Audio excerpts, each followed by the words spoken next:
Ada sekali tu, wallahi saya sangat terkejut. Saya ada jumpa seorang. Dia ni bukan ustaz. Dia pun bukan belajar sekolah agama ke tak. Dan dia pun tak adalah nampak Islamik sangat. Cuma dia baru berhijrah.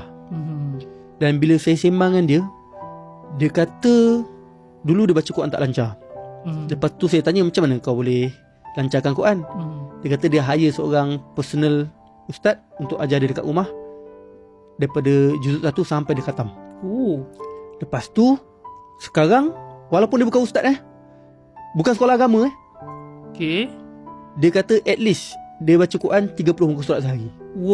Lepas tu saya tanya dia, biasanya kau baca time bila? Kalau teruk aku. Dia kata selalu dia baca selepas tahajud. Masya Allah. Setiap hari. Maksudnya setiap hari dia bangun tahajud, setiap hari dia baca Quran at least 30 muka surat.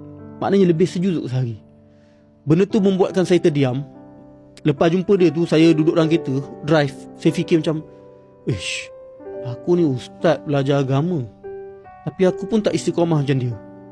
Bangun tahajud setiap hari, baca Quran at least 30 muka surat.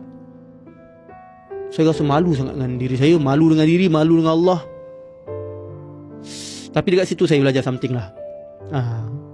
Sebenarnya ramai lagi kat dunia ni orang yang jauh lagi baik daripada kita. So jangan sombong, be humble. Dan bila kita jumpa ramai orang ni, akhirnya membuatkan kita banyak muhasabah diri sendirilah.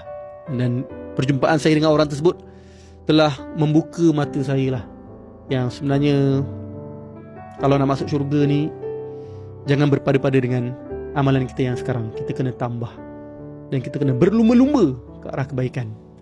Dan nampak tak, orang tu, dia kata hidup dia dulu sangat havoc, sangat tak terjagalah, pergaulan bebas bagai semua.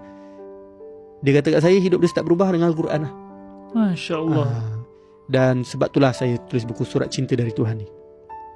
Sebab saya yakin perubahan akan bermula setelah kita lebih memahami Al-Quran. Al-Quran ni mukjizat, mukjizat teragung Nabi SAW.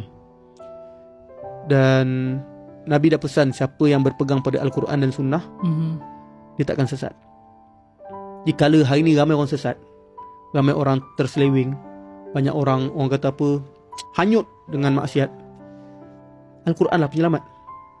Tapi Al-Quran ni bukan untuk dibaca je, Dia faham. usaha untuk faham juga.